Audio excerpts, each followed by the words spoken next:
Hola, buenos días, ¿cómo están todos por allá? Estamos aquí camino a Chiloé en este minuto. Vamos aquí con el director regional, con Jorge Ángeles. Saludos, Jorge. No sé si lo Vamos a explicar más, que es el tema de los incendios forestales.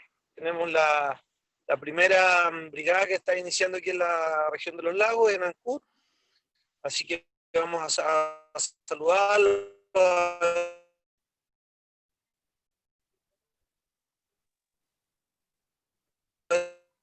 cómo están, a desearles que ojalá tengan poquita pega y que ojalá no nos veamos mucho. Así que un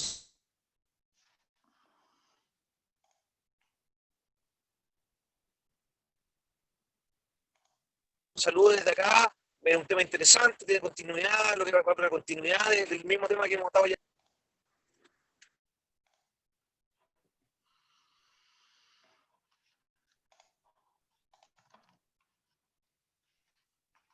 Bueno, al parecer va en el tránsito, así que la comunicación va y viene. No se escuchó nada de lo que dije. Eduardo, ¿se escuchó algo entrecortado?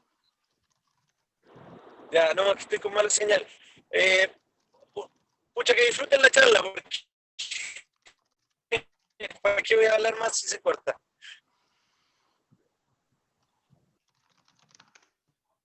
Bueno, intentó darnos el saludo al Ceremi. Obviamente los problemas de conectividad son un tema también acá en la región. Mario, te dejo los micrófonos a ti para que puedas presentar al invitado de hoy día. Ya tenemos una audiencia de 30 personas, así que vamos de lleno a esta charla muy interesante sobre cómo se viene la temporada, cómo podemos manejar el recurso hídrico, drones, satélites, que nos pueden aportar estas tecnologías. Ok, entonces bueno, sin más, Cristian, es todo tuyo este grupo de fanáticos del matinal del agro, el ciclo Más Campo Minagri y los lagos. Ok, muchas gracias por la presentación. Voy a compartir pantalla. Bueno, un poco el título está orientado principalmente desde lo básico, desde las preguntas básicas respecto al agua, a las últimas tecnologías y cómo esto se puede transformar en la toma de decisiones. Yo quiero partir con este mapa, ¿ya? Un mapa a nivel global del riesgo de sequía y el estrés hídrico en el mundo. ¿Ya? No es un mapa para alarmarse. No es que todo esté amarillo y rojo significa que esté mal. Evidentemente hay un riesgo importante de sequía. Este es un mapa que salió hace un poquito menos de un año, pues por ahí 11 meses, en fin. Y lo que demuestra no es que no va a haber agua, lo que demuestra es que hay que ser eficiente con el uso del recurso hídrico. Ese es digamos, el hito que se está plasmando acá, ¿ya? No es que yo voy a tener un recurso ilimitado, absolutamente inagotable, pero tampoco es un objetivo de decir, se acabó el agua, ya no sabemos qué hacer, y pánico, y corremos en círculo gritando. ¿Cómo somos eficientes con el uso del agua? Primero, saber cuánta agua hay en una cuenca. Es una pregunta básica. Usted cuando se va, por ejemplo, a Arica, ¿ya? En la primera región, o sea, ya no es primera región, sino que ya se dividió evidentemente, pero tiene un riego bastante interesante respecto a la canalización. Está bien estructurado eso en términos de la comparativa con otras regiones en que no se sabe cuánto llega el río siquiera. ¿Cuánta agua lleva un río? No se sabe.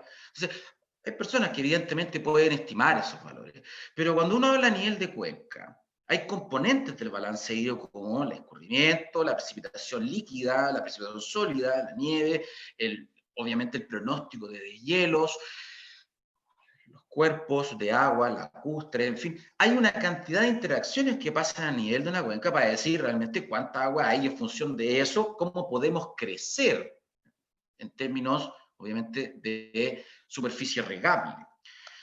Y ahí ya hablamos de lo que la planta necesita. ¿Ya? Una planta que evidentemente tiene un potencial agrícola. Esta planta que tiene un potencial agrícola necesita una serie de procesos para vivir. Estos procesos están orientados inicialmente por la radiación solar, la cantidad de agua, evidentemente todos los procesos que hay cuando llueve, por ejemplo, hay una evaporación, hay un goteo, hay vientos que son las forzantes de la evapotranspiración, la temperatura del aire, en fin. Pero llegamos a un punto en particular que es decir, cuánta agua, cuánto contenido volumétrico de agua realmente está en este suelo. Y ahí uno empieza a plantearse la temática de si existen tecnologías espaciales que midan, sí, efectivamente hay tecnologías espaciales que pueden medir el contenido volumétrico de agua en el suelo, pero a escala global. Estamos hablando de varios kilómetros en un cuadrado de un píxel, 25 kilómetros, entre otras, con, obviamente, perspectivas, pero no llegamos al metro, no llegamos a los centímetros. Entonces, ¿cuánta agua necesita esta planta? ¿Cuánta agua hay en una cuenca? ¿Cuánta agua necesita esta planta? Estas son las grandes preguntas que van en escala para hacer, obviamente, un programa eficiente del uso del recurso. No es que se vaya a acabar, es que no podemos seguir, entre comillas, con metodologías que no están hoy día a la altura de las infinidades de técnicas tecnológicas que existen para mejorar este uso. En términos muy generales, cuando hablamos de eficiencia del uso del agua, es inevitable hablar de evapotranspiración. ¿Qué es lo que es evapotranspiración? En palabras muy simples, cuánta agua, ¿no es cierto?, transpira la planta y evapora el suelo. Eso implica que la planta evidentemente está viva y hay agua en el suelo. En función de eso, ¿cómo yo puedo configurar un escenario entre la evapotranspiración, en realidad el agua que yo necesito incorporar a esta planta para que viva y produzca, y la cantidad de toneladas o kilos que produce esta planta? Y ahí es donde empiezo a tener una relación entre cuánta cantidad de agua debo incorporar al sistema productivo, cuál es la recomendación real y cómo el suelo empieza a ser esta esponja que va a parametrizar algunos aspectos relativos al uso eficiente del agua. Medidas hay, ¿ya? Instrumentos también. Tenemos diferentes tipos. A mí no me paga, por supuesto, ninguna empresa de instrumentación, así que las puedo nombrar todas o ninguna.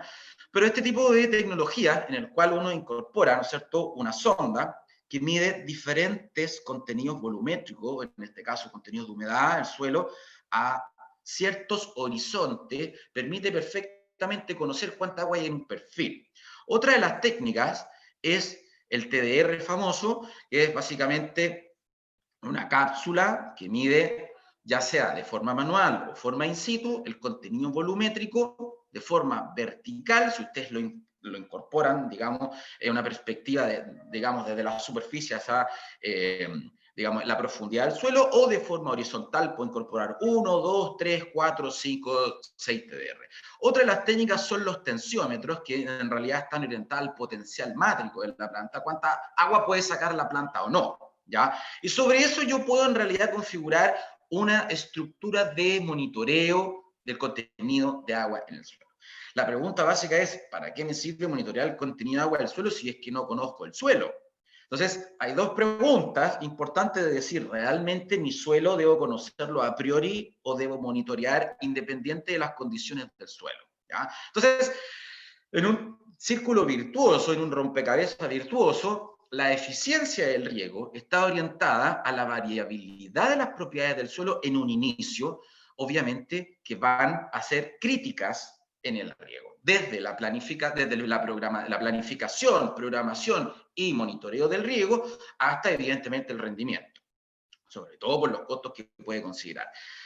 Esto también va a caracterizar la demanda hídrica y va a monitorear también el crecimiento de este cultivo debido o no a una estructura que puede ser evidentemente ligada a praderas, ligada a frutales, ligada a otro tipo de cultivo.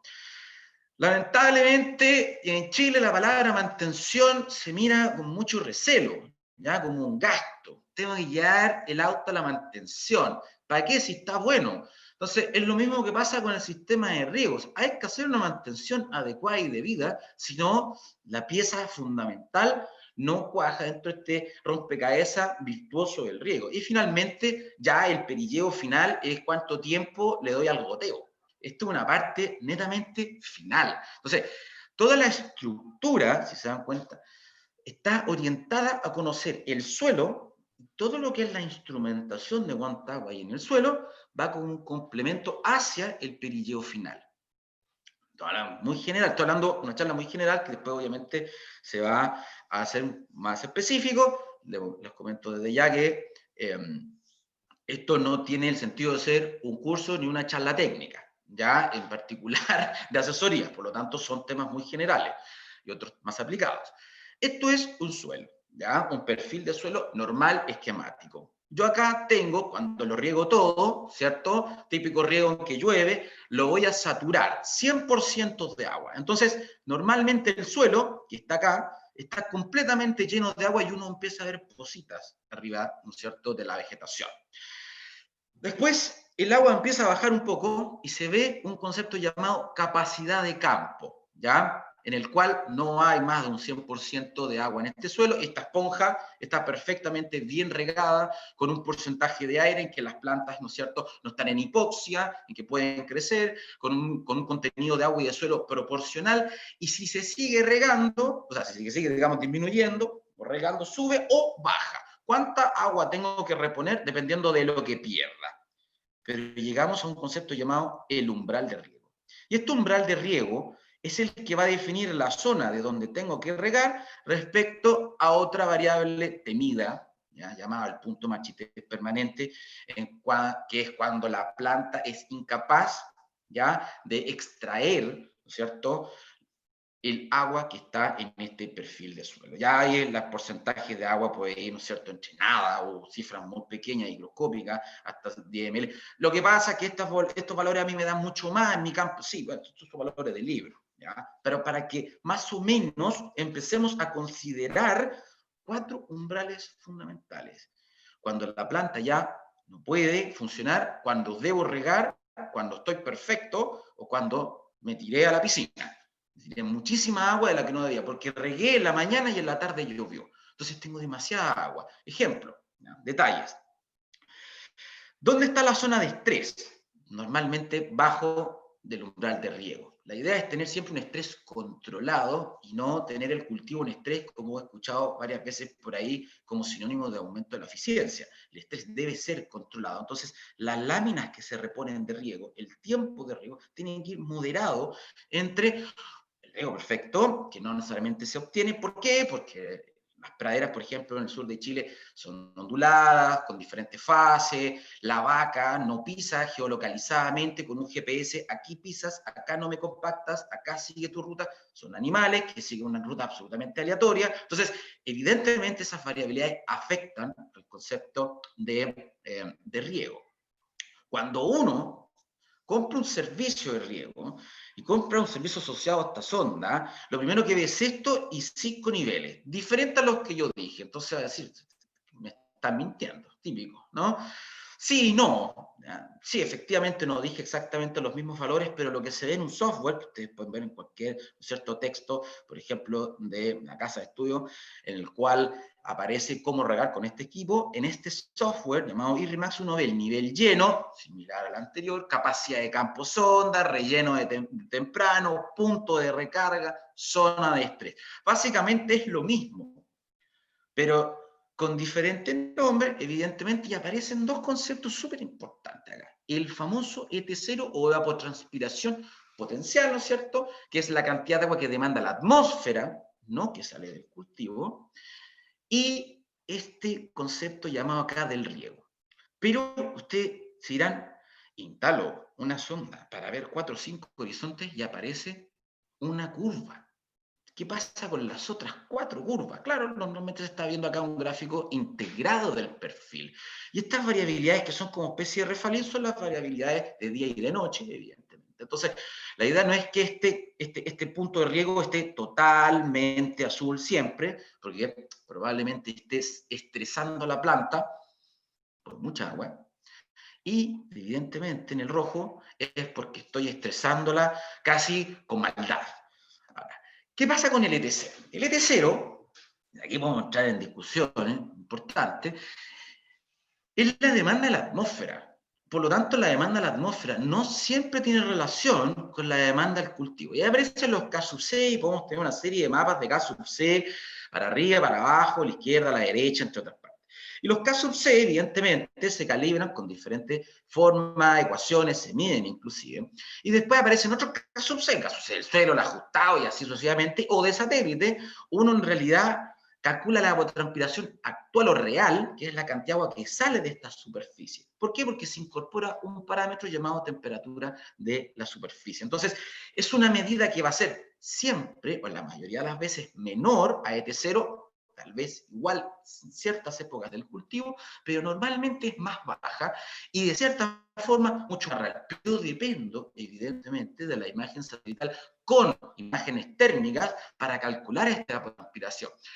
¿Tengo ajustes? Sí, tengo ajustes que los voy a explicar después cuando vea imágenes satelitales que pueden entregarse resultados medianamente similares teniendo o no teniendo diferentes herramientas a partir de la data. Este es otro gráfico que ustedes también pueden acceder cuando uno compra un servicio, el gráfico apilado. Y aquí están las 4 curvas. Ah, aparecieron, sí, pero lo que tiene que darse cuenta es que, por favor, en el último umbral, la última curva, no puede haber variaciones cuando usted riega, a no ser que hayan raíces.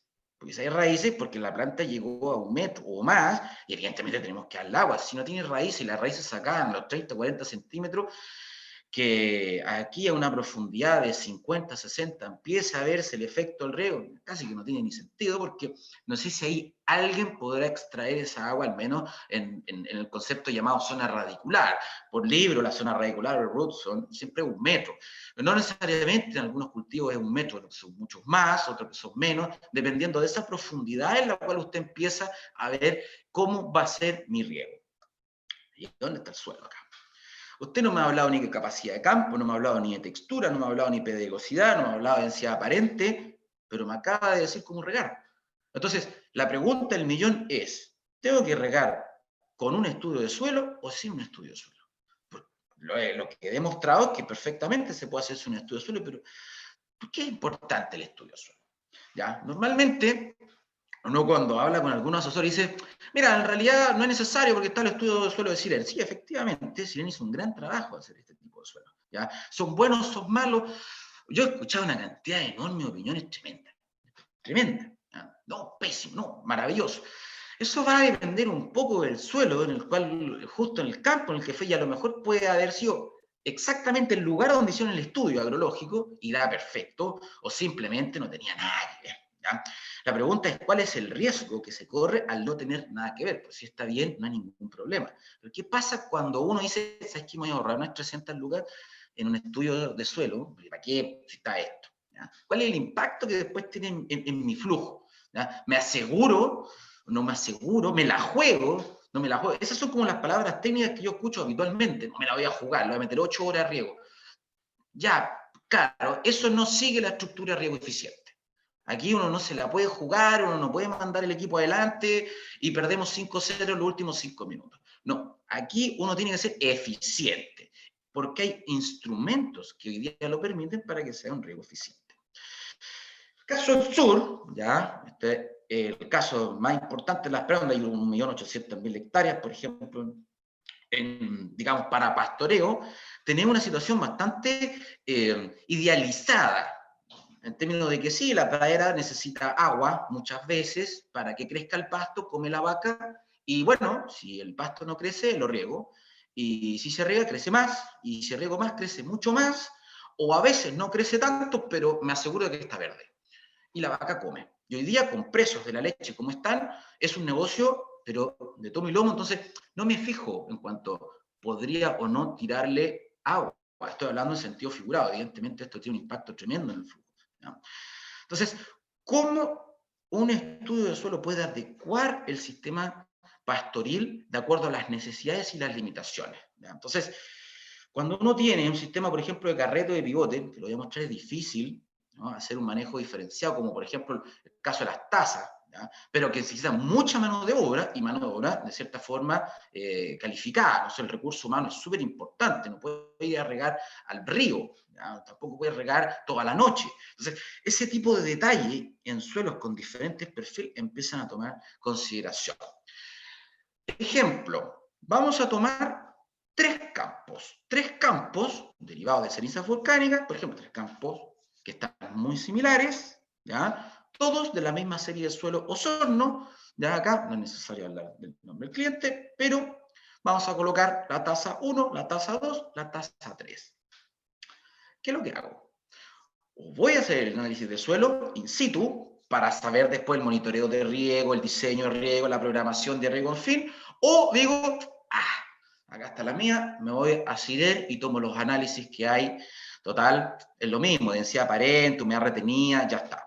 Entonces, hagamos la comparación. ¿Cuál es el efecto de una comparación de esta? El primer efecto, ya a la luz, sale que los tres suelos son totalmente diferentes y de cierta forma bastante diferente a la descripción, pero lo más importante es en la altura de agua aprovechable.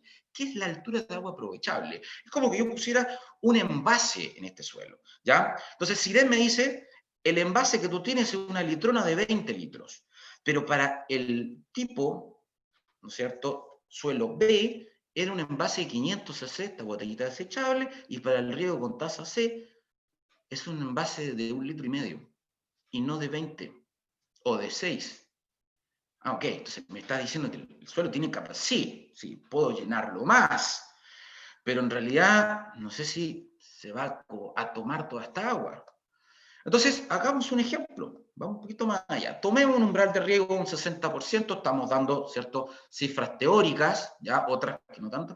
Acá tenemos el primer concepto, la evapotranspiración en 4,9 milímetros. Puede ser más, puede ser menos. Se puede medir e ir adecuando, que es lo que normalmente se recomienda, y con una profundidad de raíces media. Usted me dice que en su campo tienen una profundidad de raíces 50, perfecto, 50. Estoy colocando un caso medio. El tiempo de riego está dado por componentes, ¿no es cierto?, densidad aparente, capacidad de campo, punto de marchitez permanente, muy similar a los umbrales que ya habíamos dado, por una profundidad, ¿no es cierto?, por un umbral de riego que puede ir variando. Si se dan cuenta, la fórmula no es nada fuera de lo común. La frecuencia de riego está dado por este Tmax. Tmax que aparece normalmente en ciertas solicitudes de riego, por lo tanto, podría variar si es menos, o en realidad ese es mi umbral. No es que le tengo que echar lo que dice el Tmax, ¿ya?, por si acaso, porque se puede adecuar de acuerdo a este déficit de riego. Y el resultado es bien interesante. Más allá del envase, que ya está demostrado en las líneas azules, la frecuencia de riego también varía significativamente. Entonces, aquí está. Aparte del diseño de almacenamiento de agua, en este estudio suelo, si yo ocupo esta serie de suelo, la frecuencia de riego es cada 10 días. 10 días. ¿Quién se la juega con 10 días? No, cada 10 días usted rega el lunes y después está regando entre el próximo miércoles y jueves. Entonces ahí es donde dicen, no sé si me la juego, ¿no? Ahora le va a echar cada 6. Entonces cada 6 le va a echar la misma cantidad de litrona en menos tiempo. Puede ser, ¿no? Hagamos un ejemplo. Echemos esa cantidad. Entonces tenemos una tasa de riego de 6,53 milímetros. La actitud de cada riego, de acuerdo a serie Osorno, son 65 milímetros, más o menos. Estamos hablando siempre en volumen. Entonces, si utilizamos la estructura agroecológica de esa serie para 3 periodos diferentes, en uno tenemos un exceso de un 45%. Exceso es que el agua percola, se va. Se va el avión, se va el avión, se va. No está, la boté, la tiré al río, la saqué, gasté plata en la bomba, gasté plata en la persona que se fuera a encender la bomba y la boté al río. Negocio redondo, experto en riego. Eso es el riesgo que se puede traer. No digo que esto es para toda la región y todo Chile, para nada. Ya digo que en este caso, cuando uno no hace un análisis de suelo, el problema se empieza a acarrear desde el diseño del riego, la programación y obviamente el monitoreo final. ¿Ya? Entonces, acá hay una planta estresada. No porque no tenga agua, es porque ya simplemente no quiere más agua. Tipo tortura medieval, que uno colocaba un gavage, ¿no es cierto?, en el esófago de los prisioneros, le tiraban litrones y litrones de agua hasta llenarlo, que lo pueden ver en cualquier museo medieval hoy día virtual, porque no se puede viajar mucho. Entonces, ¿cuánto es al final el tiempo de riego respecto al agua aplicada? Tenemos que se pierden en horas, digamos 4, 8 horas, pero sin asco. Ahora, ¿impacta eso en mi flujo? Bueno, dependiendo. Si tiene demasiado dinero y no le molesta perder 4 horas funcionando las máquinas, no hay problema. Si quiere ser eficiente, lo que vengo comentando, esto no debe ocurrir. Y de ahí empezamos a construir este rompecabezas.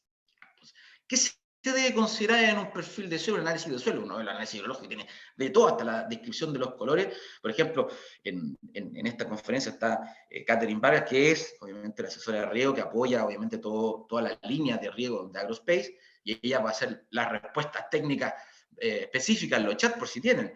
Y cuando Katy me habla a mí de los colores, de las texturas, tal, como si hablara un idioma, a mí, yo le digo, obviamente siempre me dejo asesorar por un grupo multidisciplinario, interdisciplinario, profesionales. Pero digo, Katy, dígame la más importante de todo. Primero, las piedras, no por ninguna fascinación con el 18 de octubre, sino porque a mayor cantidad de piedra, evidentemente, el volumen de agua va a cambiar. Entonces, no es lo mismo que usted tenga una piedrecita por ahí, a que la mitad del perfil de suelo esté lleno de piedra. ¿Ya? Lo clásico son las propiedades hidráulicas: capacidad de campo, punto machete permanente, densidad aparente y saturación. ¿Y por qué? Porque en función de eso se va configurando los tiempos de riego y todo el proceso que está detrás. Y obviamente las limitantes que afectan el rendimiento. ¿Ya? Si hay una persona que no necesariamente tiene que ver con los suelos, ¿ya? Hay una persona, por ejemplo, que hay que capacitar, ¿no? Entonces, necesitamos esa fase, ¿ya? O propiedades favorables, es una persona que ya está capacitada, que lo puede hacer sin problema, ¿ya? Entonces, el estudio físico permite ser la pieza fundamental de la eficiencia hídrica, es fundamental, lo permite, ¿ya? Si no, bueno, hay otra información, hay técnicas de digital soil mapping, hay otras técnicas que permiten suplir en parte esto, pero no de la precisión que va a tener un estudio físico. Ya hicimos el estudio físico del suelo, ¿cómo lo planifico? Muy simple, tengo tres formas básicamente. Uno, me compro el sistema de riego sellado, ya, o sea, todo all in one, ¿no? La llave, yo aprieto el botón, me riega y ya, y no. Sí, efectivamente. Otros estudios establecen la elaboración de los balances hídricos, obviamente personalizados en un balance hídrico regional. Eso ya es más función de direcciones generales de agua, de comparar lo que hablábamos al principio, cuánta agua hay en la cuenca. Ya a nivel de predio yo quiero saber cuánta agua tengo que echarle a mi cultivo. Y ahí se habla un poco de el ajuste que hay que hacer con la lluvia, en particular la precipitación líquida. No podemos regar cuando llueve. Lo que estoy planteando es ilógico, ¿cierto? Yo les puedo mostrar gigas de fotos, ¿no es cierto?, en la 14ª y en la 10ª, en que las tazas están funcionando a full mientras cae un aguacero, pero por lo menos de 10 o 20 milímetros. Sí, es que la precipitación efectiva, no sé si me va... Está bien, el hecho de que llueva igual debiera aportar o no. Si no, los debes por lo menos considerar dentro del proceso de riego. Y para eso necesitamos tener un buen modelo predictivo de lluvia. Bueno, las líneas de siempre, ¿no? Ya que empiezan a ser como repetitivas, donde no tengo que llegar, donde no me tengo que pasar y donde tengo que ir de cierta forma coqueteando y pololeando en este umbral de llegó al umbral de riego, llegó al umbral de riego, riego, y así sucesivamente, ¿ya? Y otra forma, evidentemente, es hacer un monitoreo continuo, ¿ya? De todo, con estaciones meteorológicas, con precipitación, con propiedades de suelo, con la demanda hídrica en la planta, con modelo de 1 o 2 capas, en fin. Ahí ya, si metemos drones, o metemos satélites, o metemos un sistema general de comando, dashboard, ya va a depender un poco de la necesidad. Pero eso es más o menos en general, ¿ya? En general es lo que uno empieza a determinar como programación y planificación, en este caso la planificación, como hasta llegar por la programación de riego. Y ahí podemos ver un dashboard, digamos, simple, en que uno empieza a ver variables, pero lo que yo no quiero ver, yo hablo obviamente con ciertos personajes de todo Chile, productores, y dicen que esto a mí no me dice nada, mándamelo en audio, ejemplo, ¿ya? Y ahí yo lo voy a escuchar. No voy a decir el nombre porque probablemente me está escuchando, me va a revisar después en YouTube y ahí me va a mandar un mensaje. O dame la decisión, ¿cuánto tengo que echarle? No me mandé este gráfico que a mí no me dice nada la barreta. ¿Cuánto le tengo que decir al caballero para que vaya? Claro, el tema es receta, ¿no? Yo compro receta. En realidad no es solo una receta, es todo un programa de acompañamiento, porque normalmente esto es cambio de paradigma, eficiencia hídrica, no es comprarlo, ¿ya? Es como cuando uno empieza a decir, ¿sabes qué? Voy a cambiar mis hábitos alimenticios, ¿ya? Y no voy a comer más azúcar procesada o chocolate. Los primeros 5 días van a ser terribles. Pero es un cambio de hábito, ¿no?, en términos de la eficiencia. Aquí tenemos cómo funciona, por ejemplo, una planificación de riego y pivote. Entonces, que normalmente lo que se entrega un sistema de suelo, el límite del umbral de riego, una planta general, y normalmente lo que ve el cliente, es decir, o el usuario, es decir, ok, acá hubo una lluvia, ¿cierto? 10 milímetros, ok, no bajó tanto, llega el jueves 30, perfecto, ¿cuánto tengo que colocar en el 15 milímetros? Y ahí llegamos a lo que quieres saber. Ahora, no es problema mío si después el pivote que instaló el pozo no tenía agua. Cosas que pasan, ¿ya? Pero eso es la forma de llegar con toda la física, con todas las ecuaciones que está detrás, a decirle que son 15 milímetros. Porque es fácil, esto es información. Si le echas 10 es menos, evidentemente va a regar este umbral de riego, pero la recomendación para llegar, de acuerdo a un sistema de balance, hacia esta capacidad de campo es 15. Y lo dejas tranquilo, no lo toques. No, es que no me gustó, lo voy a regar de nuevo. Ese cambio de hábito necesita un acompañamiento. Este es un caso bien interesante porque bueno, los riesgos, ¿no es cierto?, que hay en la décima, por ejemplo, ¿ya? Cuando uno instala pivote, la idea es que no ocurra esta zona de sobreposición. Ya siempre va a haber una sobreposición, pero tan marcada es un poquito raro, ¿ya? La ventaja, aparte de tener un sistema fijo, es que uno puede tener un sistema diferenciado de riego y evidentemente tener un sistema diferenciado también por la topografía, por la cantidad, ¿no es cierto?, de humedad que va a haber en uno y en otro en función de una lluvia, por ejemplo, y evidentemente este tipo de valores de evapotranspiración, que si ustedes ven acá, es mucho mayor o menor en función de la superficie, va a impactar en la diferenciación de las horas de riego. Entonces, normalmente cuando tengo 2 pivotes o 3 pivotes, no le puedo decir ya todos 10, o todo 40 horas, o todo 15 horas, o todo 20, porque la ventaja es la diferenciación del riego por pivote de acuerdo a la evapotranspiración asociada o a una fase de suelo o a las características que tenga el perfil. Y obviamente este manejo diferenciado va a permitir, evidentemente, tener una mejor eficiencia. Vamos entonces a hacer el clásico ejemplo de decir, yo tengo pivote, riego de max a full, al máximo, contra Uruguay, ¡ah! Pero perdimos. En el último minuto, como siempre, ¿ya? Porque no siempre es el máximo, sino que la realidad es otra, ¿ya? Que la mano, que el penal, que el árbitro, una serie de cosas más. Lo estoy hablando de forma absolutamente coloquial y ya que esto está grabado, por favor, que la gente de Uruguay vea cómo se riega en Chile y de paso fue mano. Aquí tenemos el riego específico de un ETMAX. Máximo. Desde que comienza la temporada de riego hasta que termina la temporada de riego. Y le doy máximo. Real. En algunos momentos es máximo. Entonces, ¿qué pasa con la mitad? La perdí. O llegué a saturación. No necesariamente exceso, pero podría haber regado mucho menos en tiempo, ¿ya? Y obviamente en la eficiencia del recurso y el manejo del agua. ¿Qué pasa después? Entonces, cuando hacemos un análisis histórico, bueno, de 5 días ya uno se está ahorrando 13 horas de riego. O sea, casi, por decirlo de una forma, medio día más de riego. Y esto acumulado una temporada, evidentemente es un ahorro significativo. Ya, pero es que a lo mejor no, es que yo tengo un plan con la compañía eléctrica en que puedo gastar la energía que quiera. Sí, sí, el tema no necesariamente va a pegar por electricidad, es un tema también del recurso. ¿Ya? Si yo estoy sacando agua para regar, aunque no tenga la necesidad de hacerlo, ¿cuál es el sentido de fondo de eso?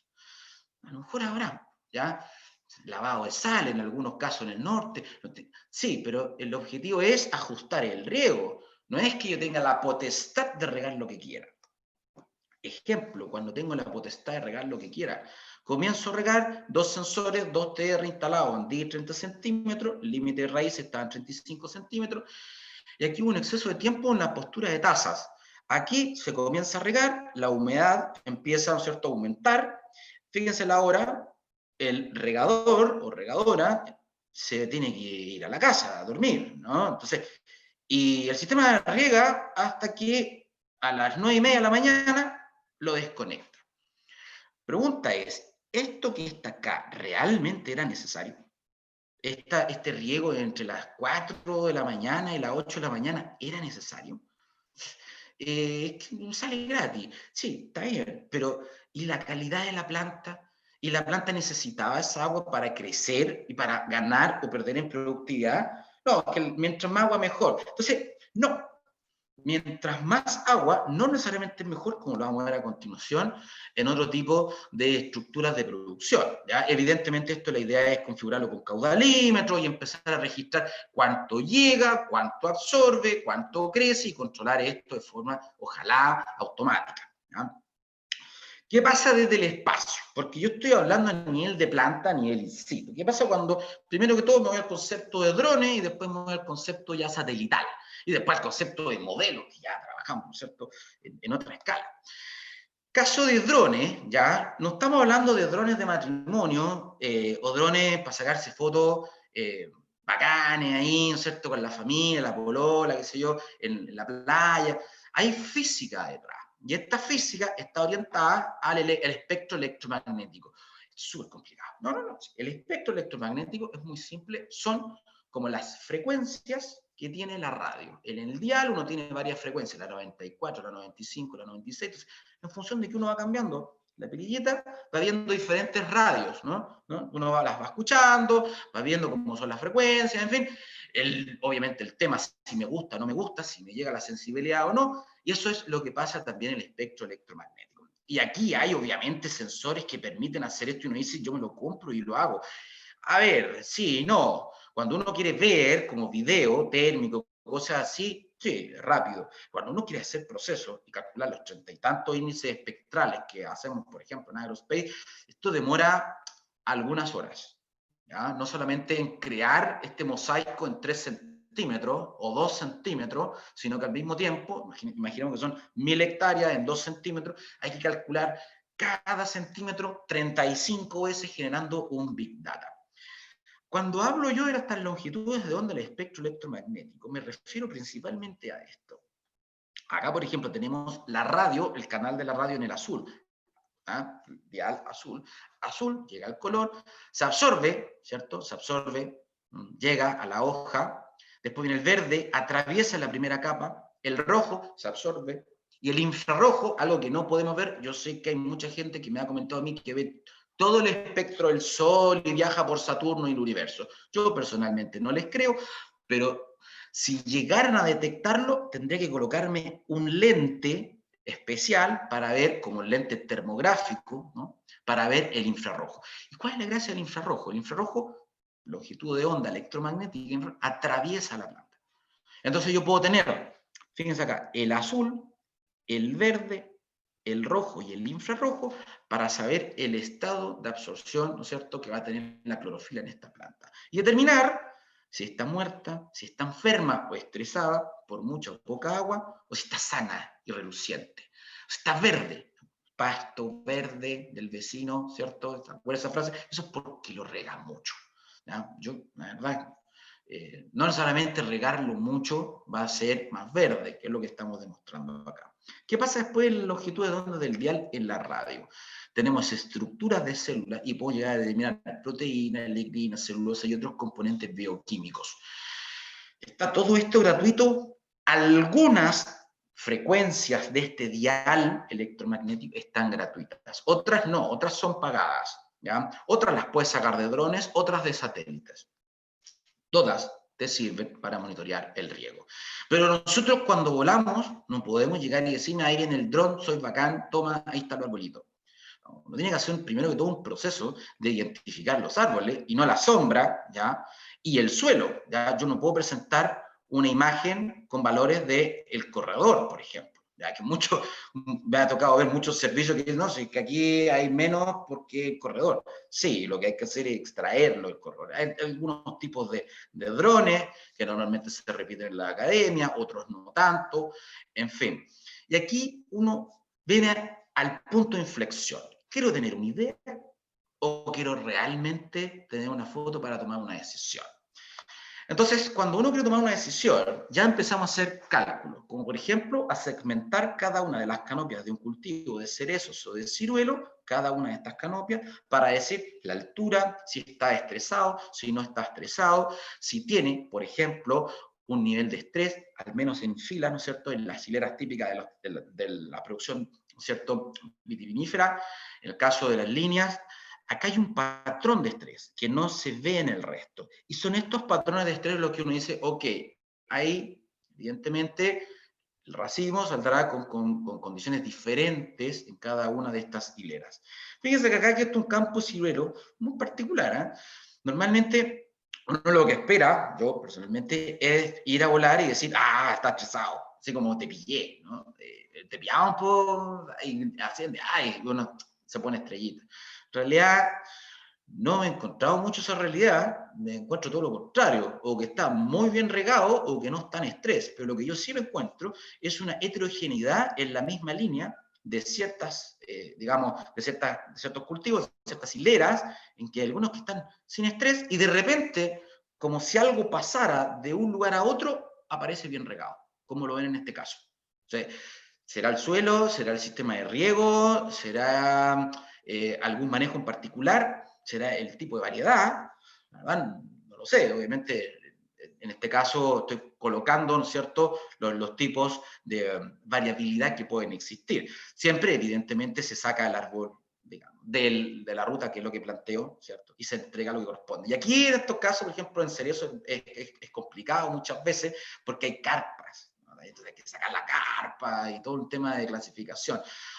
Diferentes tipos de índices que les digo yo, pero ¿qué son los índices? Mira, claro, si yo empiezo a combinar radios, empiezo a combinar longitudes de onda, voy a tener ciertos, entre comillas, consorcios de radiación electromagnética que permiten saber altura, nivel de estrés, productividad, contenido, por ejemplo, de magnesio en la soja, y una serie de otras cosas teóricas. La pregunta clásica es, ¿ustedes lo han validado? La verdad es que en este caso no lo hemos validado, porque el objetivo era demostrar que sí se podía llevar un algoritmo a. ¿Qué es lo que ocurre para validar? Bueno, las pruebas de campo ya está validado. La pregunta que viene detrás es, ¿cuánto te sirve o no tener un mapa de magnesio de un campo de cerezo? ¿Te sirve realmente? ¿Hay disposición a pagar? Si es así, entonces ya hablamos en una vinculación un poquito más público-privada respecto a cómo esto podría salir. O simplemente quieres saber dónde hay árboles, dónde no hay árboles, como en este caso. O contarlos, quiero saber cuántos árboles tengo. ¿Ya? No sé si están muertos, no sé si están vivos. Con una pasada de dron pasa eso sin problema. Maíz forrajero, por ejemplo, en el cual uno ya empieza a decir, acá hay un indicador completo, no solamente extrahídrico. No, porque la eficiencia del uso del agua va mucho más allá.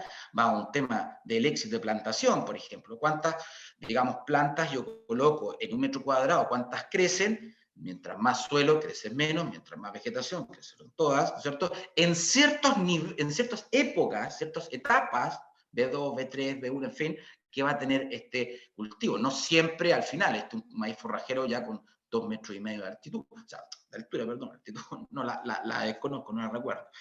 Aquí se ve, por ejemplo, en el caso, el vigor, cuán verde está, de que sí, llanamente se tiró el maíz a crecer, ¿ya? Y lo que se coseche. Entonces, uno hace una especie de indicador, mira, está en un 80 y tanto % verde, esto es el promedio, en algunos tendrás más, otros menos. ¿Y cómo integro esto a mi cosechadora? Bueno, las cosechadoras tienen software para integrar cosecha. Y se puede calibrar, validar lo que se dice por el dron, que son imágenes georreferenciadas, geolocalizadas, con 3, 4, 5, hasta 10 centímetros de resolución espacial, que se incorporan y yo automáticamente ya tengo una data para la toma de decisiones. No es lo mismo cuando empieza a cosechar acá, que se empieza a calibrar el algoritmo, de cuando llega acá y decir, ok, esto es lo que tengo que tener para procesar todo el volumen que va a salir, porque es menos de lo que ya he procesado acá. Obviamente el estrés está en forma general, con índices, ¿no es cierto?, que dicen, bueno, alto, medio, bajo. Uno dice, ya, pero ¿qué significa alto? ¿Qué significa medio? Bueno, de la misma forma que el semáforo, ¿no? No pases, alerta, pasa. No, pero es que hay algo, sí, se puede obviamente desarrollar algo más. Un contenido nitrógeno, en fin, la soja. Ahora, la pregunta, ¿puedo ver yo la mazorca? No con técnicas visibles, necesariamente. Hay que tener un respaldo más. En general, este era un indicador rápido de vuelo de dron, el cual dice, por ejemplo, que está medianamente a 3/4 saludable. Si una precaución aparecería, si un cultivo no saludable con una plaga, por ejemplo, también saldría. Ejemplo acá del estrés, la misma imagen más grande, se da cuenta de una enorme variabilidad. Esto es un poco lo que hablo del éxito de plantación. Entonces, hay una línea de cultivo y de repente, algo pasó acá. Entonces, hay que aplicar algo en esa fase del cultivo y no esperar a que llegue a la cosecha, ¿no? Ahí podemos hacer un cambio. Para esto sirve el monitoreo de drones o la predicción de toneladas que con alta suficiencia se puede entregar, un poco lo que comentamos. Pero en el caso del cultivo de maíz, si ustedes se dan cuenta, los satélites pasan todas las semanas y en algunos casos hasta 2 veces por semana, ¿ya? Estamos hablando de un detalle de 10 por 10 metros. Adentro de 10 por 10 metros no puedes ver, no puedes ver. Con drones, ¿qué puedes ver? 3 centímetros, ¿ya? Súper bien detallado. Pero tengo que ir a terreno, ya no lo puedo mandar de mi casa. Entonces, el objetivo es hacer un programa integrado cuando hablo yo de plataformas satelitales. Uno es, evidentemente, como la visita al médico, ¿no? Me duele algo. El médico hace un escáner y da una recomendación, pero después uno no ve más al médico, ¿no? A no ser que siga doliendo y nuevamente baje. Entonces, la idea de esto es integrar una especie de telemedicina con satélite que va constantemente monitoreando a este paciente si está bien o si no está bien respecto a acciones particulares que se pueden determinar con drones. Por ejemplo, eficiencia del riego, yo quiero saber si realmente están funcionando, por ejemplo, todas las tazas. Tomamos un vuelo de dron antes, un vuelo de dron después y vemos la heterogeneidad del riego. Es perfectamente homogéneo, acá se espera, acá no se espera. Esos son aspectos. Hacer un monitoreo de drones de todo un cultivo, toda la temporada, se puede. Uy, negocio redondo.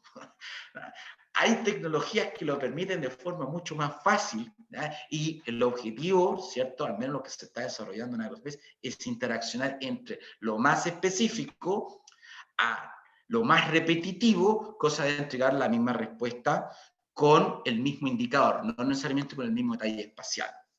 Imágenes de satélite para el mundo. Datos tiene, pero desde el año 78, creo, a la fecha, ya disponibles gratuitos, pero tiene la data, no el procesamiento y tampoco la información. Eso es lo que tiene que hacer, obviamente, la empresa de innovación y tecnología. Acá tenemos algunos usos. Vigor, ese es el clásico en DJI que probablemente muchos lo habrán escuchado y que se satura y es malo. Eso dicen siempre en la academia, ¿ya? En realidad, sí y no. Sí, el NDVI es el más conocido en todo el mundo, porque es un índice que no depende del sensor, ¿ya? El índice de área foliar depende del sensor remoto. No es lo mismo sacar índice de área foliar con Spot, con Landsat, con Sentinel, porque son diferentes algoritmos. Y hay una serie de otros indicadores que varían según la plataforma. Pero cuando llegamos, por ejemplo, a determinar temperatura de la superficie, hay algunos canales que tienen temperatura de superficie en algunos sensores, y algunos sensores a bordo de drones. Entonces, ¿cómo estimamos la evapotranspiración? Con diferentes métodos, por ejemplo, de una capa o 2 capas, que es lo que vamos a ver ahora. Integrar evapotranspiración desde satélites para tener este movimiento de riego orientado a la eficiencia del uso del agua. La eficiencia del uso del agua también va en fase con el cultivo y el rendimiento. O sea, echar 1000 y sacar 1, o echar 1000 y sacar 1000, obviamente tiene que tener un premio el día de mañana. Este, por ejemplo, un caso de praderas del sur en que se fueron irrigando, fueron incorporando ciertos 2 pivotes y pasó a una superficie irrigada, ¿cierto?, con un par de tazas, a una superficie con pivotes mucho más homogéneas, y acá una idea de qué pasa acá, es un potrero sacrificio. Pero dentro del pivote uno también puede encontrar esta uniformidad o no de riego. Entonces, no es llegar con un pivote, riego todo homogéneo, todo perfecto y sale acá, porque evidentemente va a existir no solamente el manejo que se está llevando a cabo, sino también el perfil de suelo que va a jugar un rol importante. Este es el caso de un cultivo de frambuesa, muy importante en la zona central, en que se monitorea la brotación, la floración, la primera cosecha, la segunda floración, la segunda cosecha. Oye, digo, puros cuadrados de colores como el Tetris. Sí, porque el sensor no tiene más detalle. A diferencia de drones que puedo ver perfectamente la planta. Pero lo importante acá no es ver la planta. Lo importante acá es ver cómo está el indicador de estrés hídrico de tu cultivo con satélite. Si lo estás estresando, te puede producir menos, ¿ya? Y además que los cultivos son muy heterogéneos. En la zona central tenemos en 2 o 3 hectáreas diferentes paños cubiertos con vegetación. Este es el resultado fundamental, que fue la tesis de pregrado de magíster de Katy Vargas, en el cual se demuestra que echar más es 3 veces menos rendimiento. ¿Ya? O sea, uno se da cuenta y dice, a ver, estamos sacando 3 kilos por metro cúbico, en cambio a los otros predios que no están sin que digamos que le sobra el agua, que sobre riegan, menos de 1. Ahora, claro, uno se puede preguntar y decir, sí, bueno, en esta zona igual hay una central hidroeléctrica que a lo mejor puede regular el agua y que puede afectar en la disponibilidad o no. Y no necesariamente el programa está orientado a, de todas formas hay que darle mérito. Saca 3 veces más que su vecino en las mismas condiciones, con el mismo cultivo, con la misma variedad. El hecho de echar más agua al cultivo, valga la redundancia, echar, irrigar, no es sinónimo de rendimiento. Todo lo contrario, en este caso hay obviamente un decremento en la producción brutal. Bueno, hay indicadores, digamos, otras cosas que van complementados. ¿Ya? Y aquí yo voy un poco a la curiosidad. ¿Tú me podés sacar un mapa de evapotranspiración? Sí, ahí está el mapa de evapotranspiración. ¿Tú me podés sacar un mapa de vigor? Sí, ahí está el mapa de vigor. ¿Tú me podés sacar un mapa de humedad? Ahí está el mapa. ¿Puedes sacar carbón orgánico? ¿Puedes sacar cuña pastoreo? Sí, sí. Y ahora recientemente en Aerospace ganamos un Corfo para ver, obviamente, diferentes patrones de cultivo con métodos satelitales sin efecto de nube, que era un poco el problema que teníamos en la 10ª región. El efecto nube, a veces salía, a veces no, ahora sacamos un nuevo sistema sin efecto de nube. Pero la pregunta es, a ver, te puedo entregar más de 25 índices. ¿Hay disposición a pagar? O como me han dicho por ahí, no tengo ni para la sal. Claro, un mapa de colores, ¿cuántos vale? Vale lo que en tu sistema productivo una cuña de pastoreo satisfaga la necesidad. Y en ese sentido, hay experiencias que hemos desarrollado, por ejemplo, en Argentina, en el que hemos monitoreado la heterogeneidad de la evapotranspiración en milímetros por día con diferentes métodos. Por ejemplo, este es el método SACEP operacional, más detalles con Ítalo, que creo que también está en la charla. Vamos viendo cuál es la heterogeneidad del riego. Pero ¿por qué es importante eso? Porque esta heterogeneidad se relaciona con el rendimiento y se relaciona también con la precisión y la posición en la cual tiene el pivote, y se pueden ajustar los diferentes tipos de riego. En algunos sí, en algunos no, obviamente dependiendo del pivote, pero claramente yo no me espero tener un valor del lote D, por ejemplo, con este tipo de rendimientos, porque hay obviamente una dinámica interna que tiene que ser ajustada dentro de lo que se está produciendo, de acuerdo a las láminas de agua a reponer, en función del tipo de programación de riego que está. Hacia eso nosotros estamos orientados encima. Más allá de decir, mira, sí tiene colores. No, o sea, acá más allá del color hay un indicador rudo, o sea, son toneladas por hectárea y la heterogeneidad de las toneladas por hectárea de acuerdo a la precisión que tuviste en el riego, y calza perfectamente. Donde más hubo, ¿cierto? Hubo un análisis de la precisión y la posición, perfectamente hubo más rendimiento, como lo ve en este caso. Ahora, estamos hablando de píxeles de 10 por 10 metros, con drones sería mucho más evidente. ¿Cómo son los modelos? Así, de película. ¿Por qué los modelos son de película? Porque así se venden, ¿ya? El incendio, la típica pregunta hollywoodense. Y hago un corte inmediato de lo que llevamos. ¿Y por qué hago un corte inmediato de lo que llevamos? Porque los modelos están detrás de todas las imágenes satelitales, detrás de todos los drones, detrás de todas las programaciones de riego, pero nunca se les da el valor que corresponde. Entonces, ¿a qué se les pide los modelos? Hola, ¿me podéis dar cuánta lluvia va a ser el 24 de diciembre? Y el modelo anda a equivocarte, porque es malo. A pesar de todas las animaciones que ven o que viene en la película, normalmente hay un informático ahí, ¿cuánto será la producción del riego? 2 segundos de película, ya aparece una simulación en exabytes, ya con unos colores, no sé, en 250.000 millones de escala de colores. Como, claro, en la realidad eso no pasa.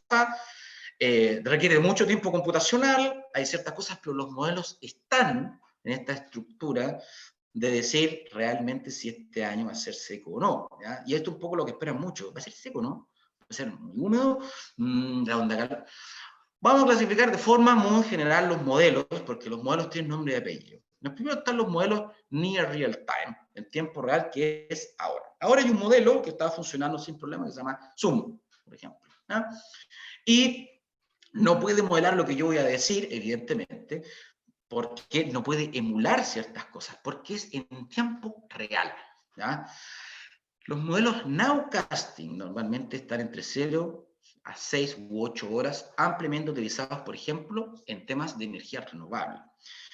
A diferencia de los forecasting, que son modelos de días, ¿ya? Entonces uno dice, oye, necesito saber si en los próximos minutos u horas va a haber un fuerte aluvión. Entonces ahí uno puede trabajar obviamente con diferentes estructuras de modelamiento, pero yo necesito saber si el aluvión va a llegar en 7 días más, porque la precisión va a ser bastante baja, o discreta más que baja.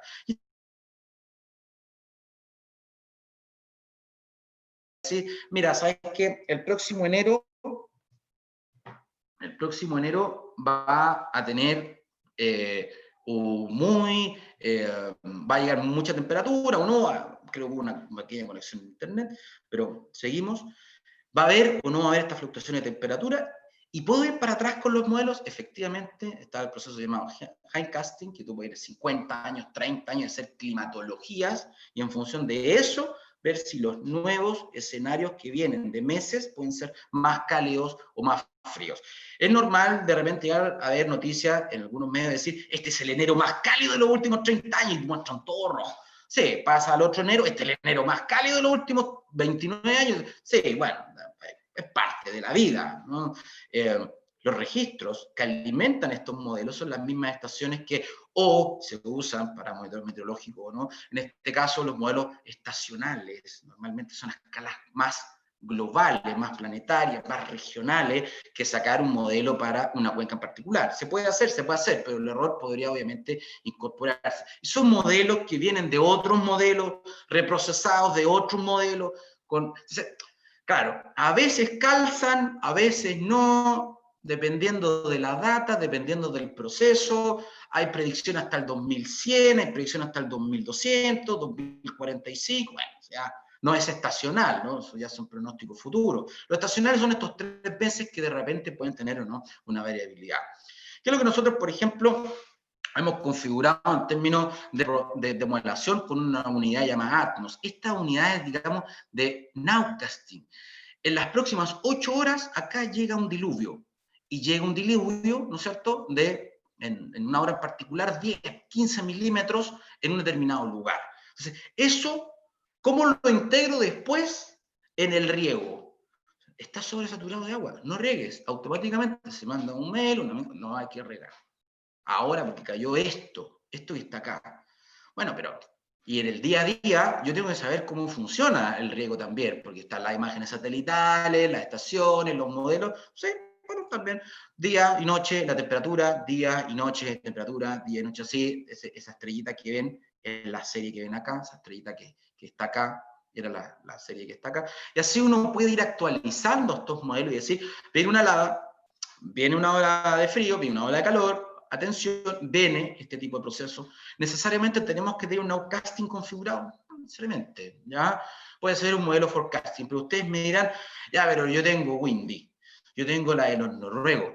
Sí, no, sí, para ver, está súper bien. Yo, de hecho, yo la veo todos los días esta cuestión, pero el tamaño del píxel es un pixelazo de 50 por 50 kilómetros, 100 por 100 kilómetros, que no hay diferencia de repente entre dos ciudades que tienen 1000 milímetros de diferencia, y a veces calza súper bien, pero yo ¿cómo obtengo esta data para programar el riego? Pues ahí es donde tenemos el sistema de modelación nuestra detrás, que esto es un poco la independencia de hacer obviamente una empresa, innovación y decir, a ver, aquí vamos a no depender de ningún modelo extranjero, lo vamos a hacer nosotros, y nuestro modelo, que en 36 kilómetros no ves nada con las estaciones que hay, pero lo podemos perfectamente ir ajustando a 4 kilómetros hasta 100 metros en algunos casos, ¿ya? Dependiendo de la importancia que se quiera hacia el proceso que se está trabajando. Obviamente, helada o no, o riego, en fin. Este input no depende de una fuente de afuera, de que, sabes que ahora tengo que pagar.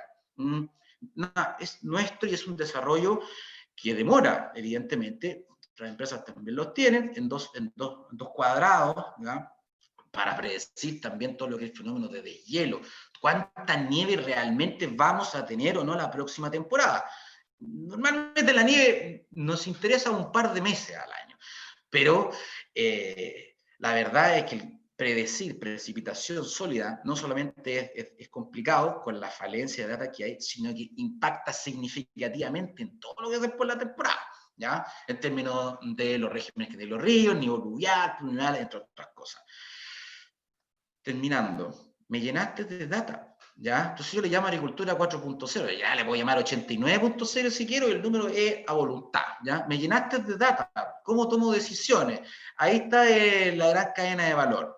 La data, ¿ya? Una capa, un estudio agrológico de suelo, en realidad está acompañada de el vigor de la vegetación, los índices satelitales, el modelo predictivo, la estación meteorológica, ¿verdad? Que hacemos obviamente una estructura Big Data, ¿ya? Una estructura enorme, no solamente en espacio, sino también en tiempo. Y las estructuras en espacio y en tiempo, evidentemente que demandan un requerimiento. Ahora, la idea no es que yo me llene de requerimiento y quiero tener una idea, un mapa de colores. La idea es cuál es ese requerimiento para que tu toma de decisión a partir de la información que se entrega genera, evidente, un impacto en el usuario, en su negocio, siendo un uso eficiente del recurso hídrico. Quiero agradecer al equipo, Ítalo, Manuel, Katy, toda la gente que trabaja detrás de Agrospace, un gran trabajo. Gracias a ellos puedo sacar varios resultados, así que muchas gracias a todos y gracias a ustedes por su tiempo y la paciencia en esta forma muchas veces histórica o en algunos casos desagradable, en otras cosas con gusto, dependiendo cómo lo quieran ver, de mi manera de presentar. Muchas gracias. Muchas gracias, Cristian. Me quedó claro tus hipérboles, tus parábolas, así que no, muy entretenida tu charla. Mire, les cuento que un tema de la biografía de Cristian que se me fue contarles que Cristian fue uno de los que calibró el FASAT Charlie, el satélite chileno, justamente en temas de humedad de agua. Así que un tema ahí que te puedes explayar en un par de minutos más. Bueno, les comento que estamos en la fase de consultas, así que todas sus dudas, comentarios, las plasmen en el chat. Y para mientras, te cuento que llegamos a 50 personas en algún minuto.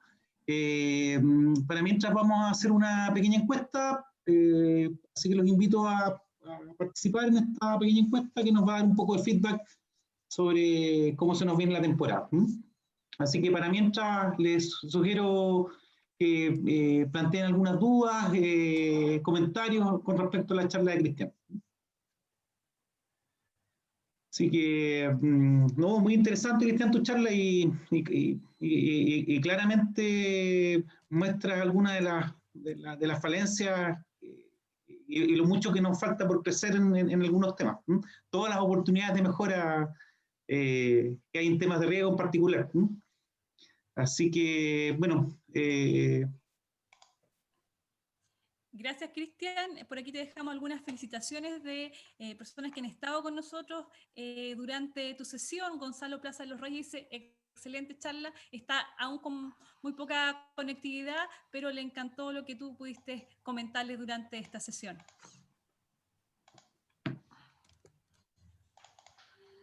No, muchas gracias por los comentarios. No sé si hay preguntas. Yo la verdad les pido la disculpa por el tema del tiempo, pero me fui.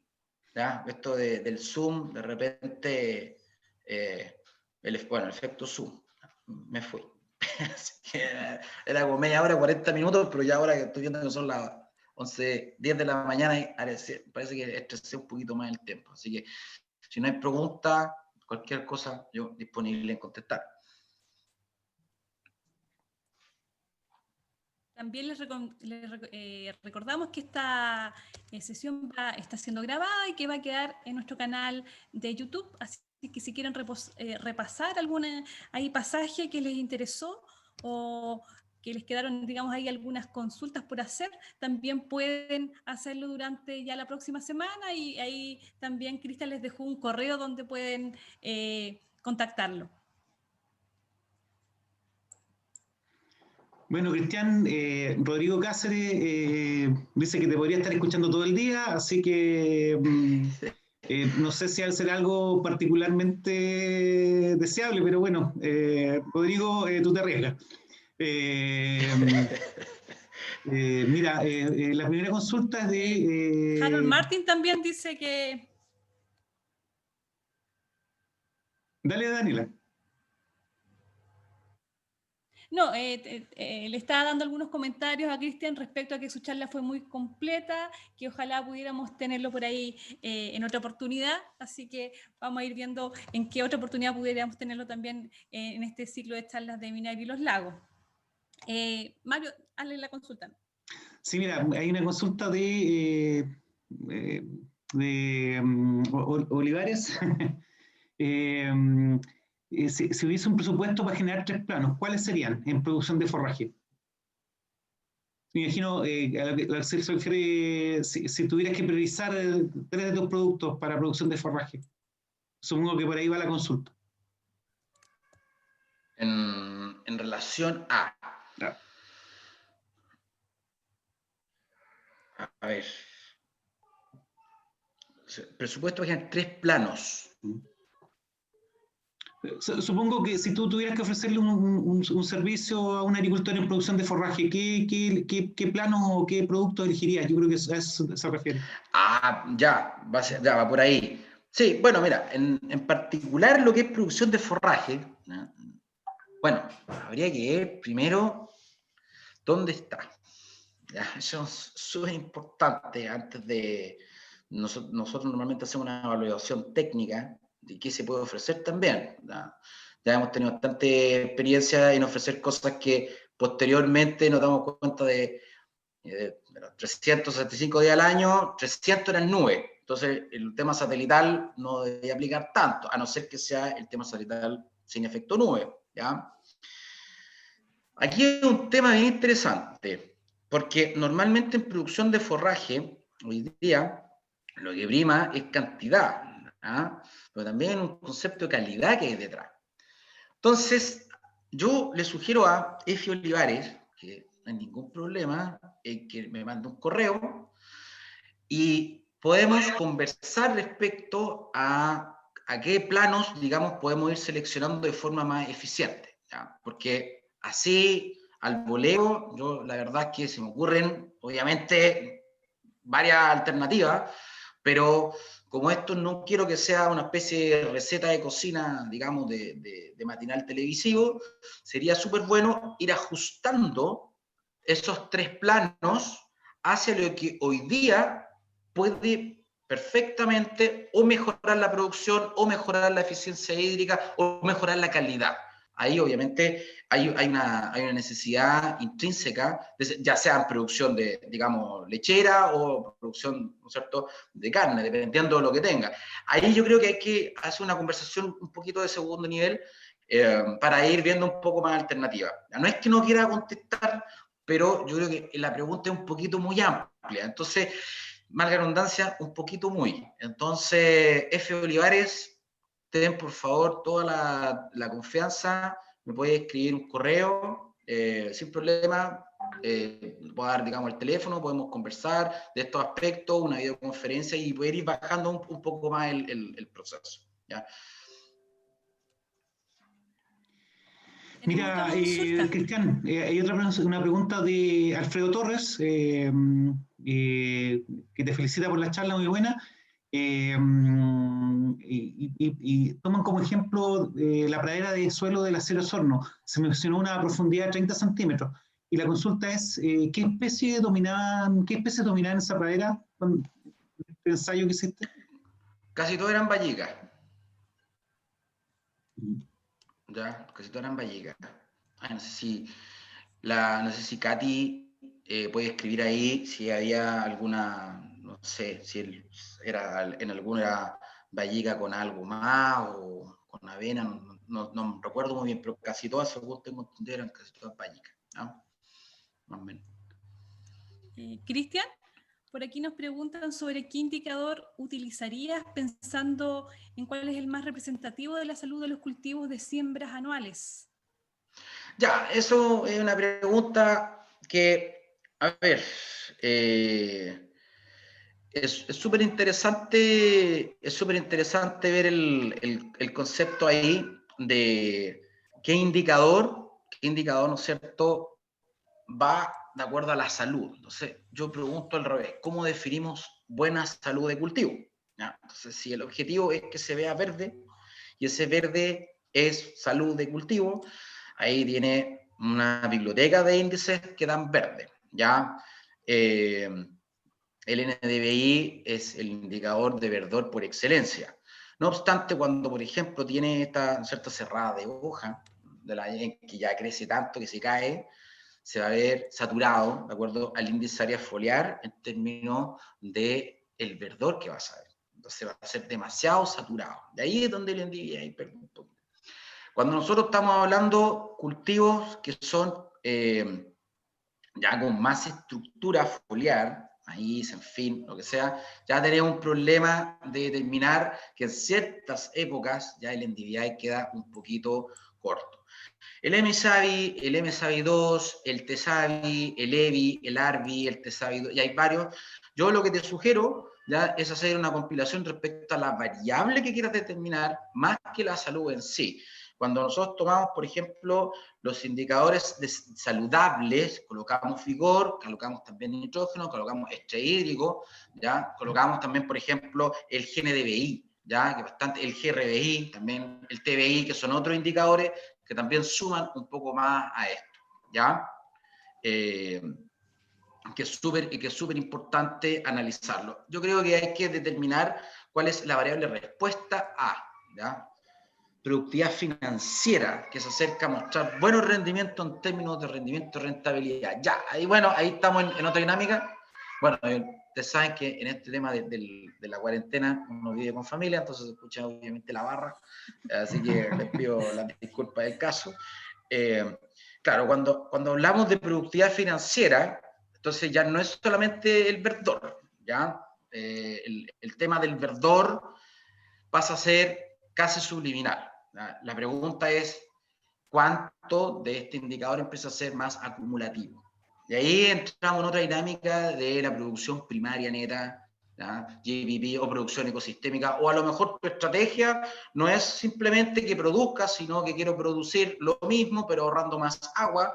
Entonces, ahí ya los indicadores de estrés hídrico toman otra relevancia. Eso, los Crop Water Stress Index de ese estilo.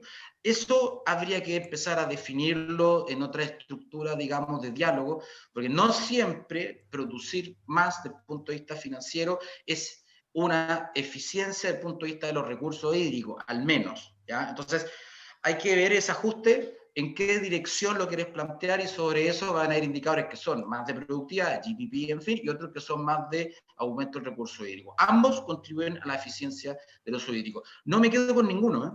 Ya no me quedo con ninguna receta, porque va a depender del problema en sí. Todos te pueden servir en la medida en que, evidentemente, puedas responder esa salud financiera. Respecto a MSAVI o MSAVI2, la diferencia es subliminal. Después, entre NDVI y EVI, sí hay diferencias significativas. Respecto a NDVI, EVI y SAVI, también va a tener diferencias significativas. Respecto a CSWI y otros índices, sí. ¿Ya? O sea, podemos llegar 25. Tú puedes meter estos 25 índices en un Machine Learning y puedes predecir cosas también. Lo calibra y lo valida. También se puede hacer. Hay estructuras en las cuales este mapa de color empieza a ser más un mapa de indicador financiero, ¿ya? Más que de NDVI. Eso es lo que nosotros tenemos que entregar como requerimiento final y el procedimiento al cual tenemos que llegar a ese mapa, ¿ya? Respecto al comentario de si las vallecas están a 10 centímetros de profundidad, que se responde al 80%, efectivamente eso es cierto, ¿ya? Ya a 10 centímetros de profundidad fue donde encontramos las mayores diferencias entre lo que decía la serie Siren y los estudios, casi un 50% la diferencia. Entonces, así que no voy a hablar con Katy porque el estudio no salió tanta la diferencia, lo tratamos de hacer políticamente más correcto, pero evidentemente tomamos el perfil que habíamos visto en terreno, ¿ya? Okay. Por favor, nada, Marcelo, cualquier cosa al correo, no tengo ningún problema en contestar. Oye, Cristian, yo te quería hacer un comentario justamente apoyándome justamente comentaba Alfredo, que dice el 80% de las raíces están en los primeros 10 centímetros. Obviamente eso cobra relevancia, a mi juicio, el tema del estudio físico, porque dado que de suelo, porque en el fondo, mientras menor sea la profundidad efectiva de diseño del sistema de riego, menor va a ser el almacenamiento de agua con el cual tú vas a contar para definir tus eventos de riego, tus volúmenes, etcétera, etcétera. Entonces, definir en esos primeros 20 centímetros probablemente, que es el diseño de riego para una pradera, los parámetros exactos de capacidad de campo, marchidez permanente, son críticos. ahí se juega el partido, básicamente, ¿ya? En el diseño, ya, porque como en tantas ocasiones uno ha conversado, ya, ¿cuántas horas menos tengo que regar? Sí, pero eso es el perilleo final, ¿ya? Eso es como que, no sé, el agua la tengo que hervir 5 minutos menos, pero ya el tamaño de la olla ya está diseñado, entonces sí o sí voy a tener que echar la cantidad de agua que tiene la olla para que hierva de cierta forma, y ahí es donde está el ajuste inicial, ¿ya? Bueno, es interesante el tema de ir analizando. ¿Cuál los prefiero? Si prefiero TDR o FDR, en realidad yo he trabajado con ambos. Entonces, y varias marcas, ¿ya? Pero yo la verdad es que los TDR en particular, yo he tenido muy buenos resultados con los TDR, ¿no? Sin embargo, tengo un problema, que si compro 3, tengo que tener un data logger que instale los 3, y esos 3 evidentemente tienen que ir a todo un sistema integrado para transmisión de datos, y yo puedo ver estos 3. En cambio, un FDR ya entrega un perfil, un poquito más caro muchas veces, pero ya entrega un perfil. Entonces, la pregunta tiene mucha relación con lo que planteaba, ¿no es cierto?, Alfredo. ¿Cuánto es el perfil? Si su perfil es de 50 centímetros, claro, o sea, hay que empezar a sumar el número de TDR que tengo que llegar a 50 centímetros, el tema de las raíces, y un FDR te puede entregar una solución mucho más práctica. Ese es un poco. Entonces, va por ahí la estructura. ¿Qué tengo que regar antes del equipo que tengo que comprar?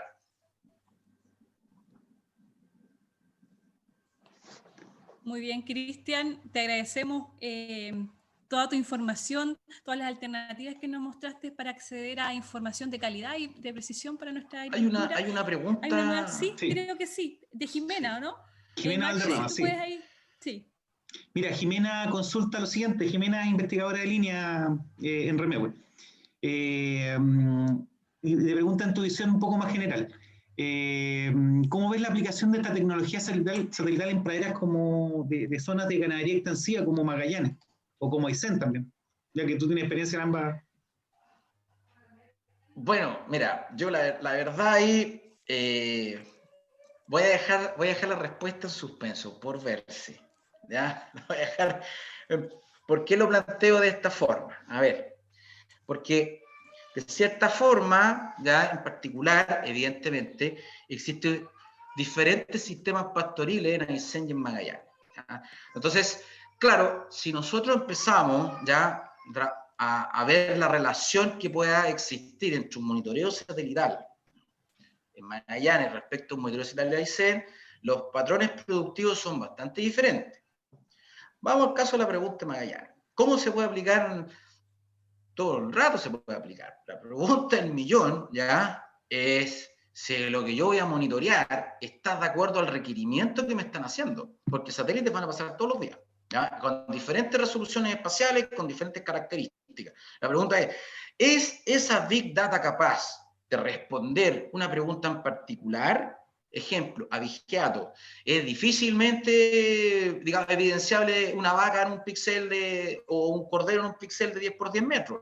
Pero yo sí puedo evidenciar, por ejemplo, los cambios de uso suelo, el cambio en productividad respecto al riego no, el cambio en biomasa respecto no. Se puede con tecnología no solamente óptica, sino que puede estar efecto digamos, a la cobertura hermosa, sino que también con tecnología radar que es transparente o radar en altura, ¿no es cierto? De diferentes tipos de radar, evidentemente hay unos que funcionan bien, y otros más o menos, otros que funcionan de acuerdo a ciertas necesidades, humedad, altura de dosel, eficiencia, infrarrojo, hay una serie de otras técnicas. Entonces, a mí me quedó la duda en esa pregunta, Jimena, de qué es realmente lo que quieres monitorear con tecnología satelital, ¿ya?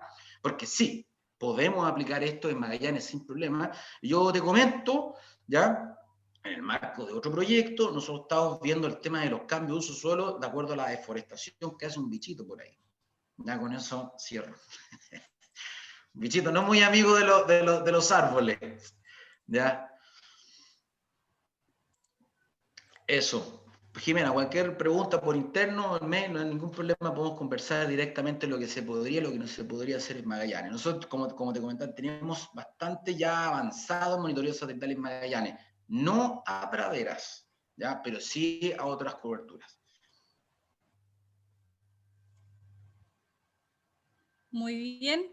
Por ahí están dejando los contactos de Cristian para que puedan contactarlo por correo, y si tienen alguna duda, algo que quisieran analizar con él ya más en detalle, ahí están sus contactos.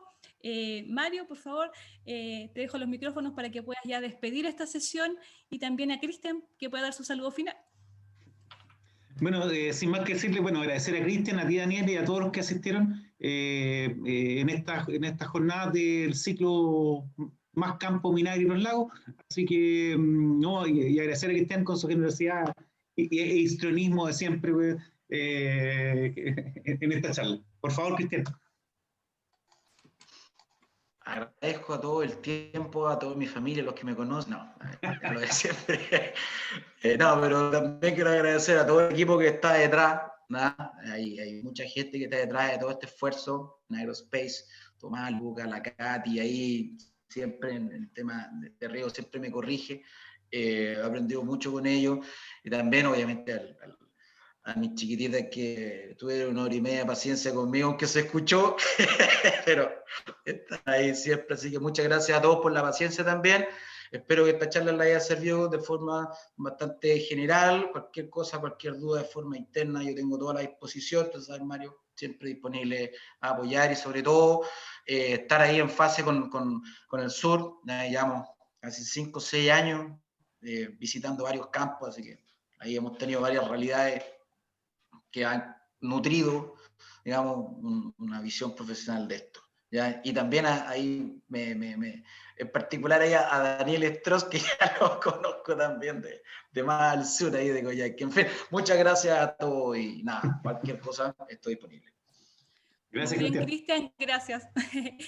Los dejamos todos muy invitados para la próxima sesión del martes a las 10 horas. Vamos a estarnos invitando por correo diciéndoles cuál va a ser ahí la presentación que vamos a tener para ustedes, y también invitarlos a escribirnos para que ustedes puedan decirnos qué temas les gustaría tratar en estos martes. Que estén muy bien, cuídense mucho. Chao, que estén muy bien. Y les recuerdo que esta charla va a quedar en el canal de YouTube en un par de días más. Que estén muy bien, ¿eh? Gracias.